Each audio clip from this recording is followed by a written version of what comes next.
I now invite Ms. Maryam Bukar, United Nations Global Advocate for Peace and youth leader, whose work bridges arts, activism, championing women's rights, youth empowerment, and peace building, to recite a poem.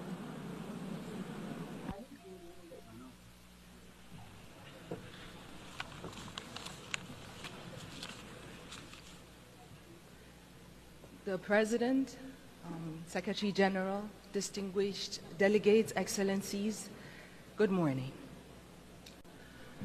Walking these halls, I realized that the United Nations was not built from harmony.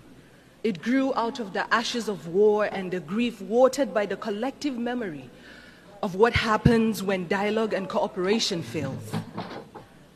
Its foundation is not peace achieved, but peace pursued, fragile, imperfect, necessary, not just worth fighting for, but requiring a fight.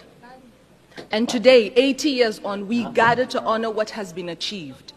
Nations rebuilt, walls of division lowered, millions lifted by the shared will. But these are victories worth remembering, but the story is unfinished. The cracks in the foundation calls us to repair, to act, not to retreat. Our world bleeds before our eyes. Children in conflict zones, nations silenced by hunger and war. And it begs the question, are we witnessing the collapse of conscience in real time? Because behind every pact, there are people. Behind every statistic, there is a story.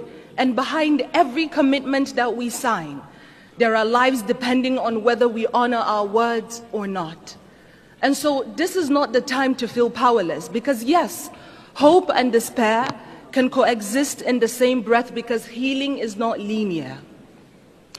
The United Nations is not a monument, it is a mirror, and it reflects what we have dared to imagine 80 years ago, and today, here, it asks, will we dare again?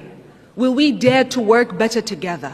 Because if the past proves that we can build peace from ashes, then the present demands that we build it again, louder, braver, together. I speak as a global peace advocate, not because peace is easy, but because silence is complicity, and so I will not be silent. You know, I used to think that peace was a place, a final destination we arrive at after all wars have ended. But I have come to understand that peace is not a line that we cross.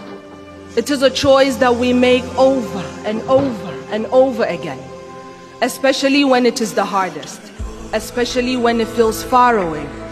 Peace is not a silence we force into people's mouths. It is not the absence of war, but the presence of understanding. Peace is a child learning to sleep again without flinching at the wind. It is a mother not having to choose between bread and dignity. It is a father not having to swallow his voice to feel like a man. Peace is messy, like forgiveness. It does not arrive in parade floats. Sometimes it comes crawling through broken windows when we finally agree that being right is not better than being whole. Peace is not found, it is built, brick by brutal brick, by hands that once knew how to fight, now choose to hold instead. There was a time when we measured strength by how long we could hold a grudge.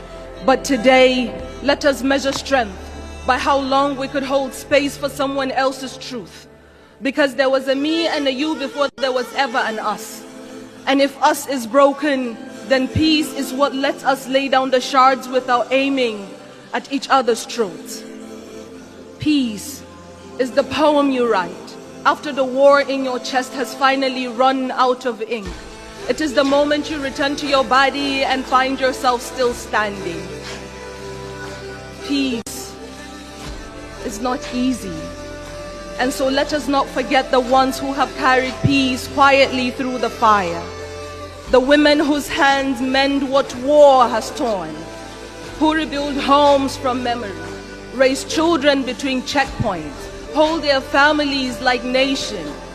Because peace has always known the name of a woman.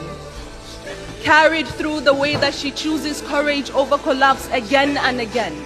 And so today I speak peace into the bones of this world, into the rubble, into the rage, into the ruins. Because if war teaches us how to shatter, then peace must teach us how to stay soft, to stay human.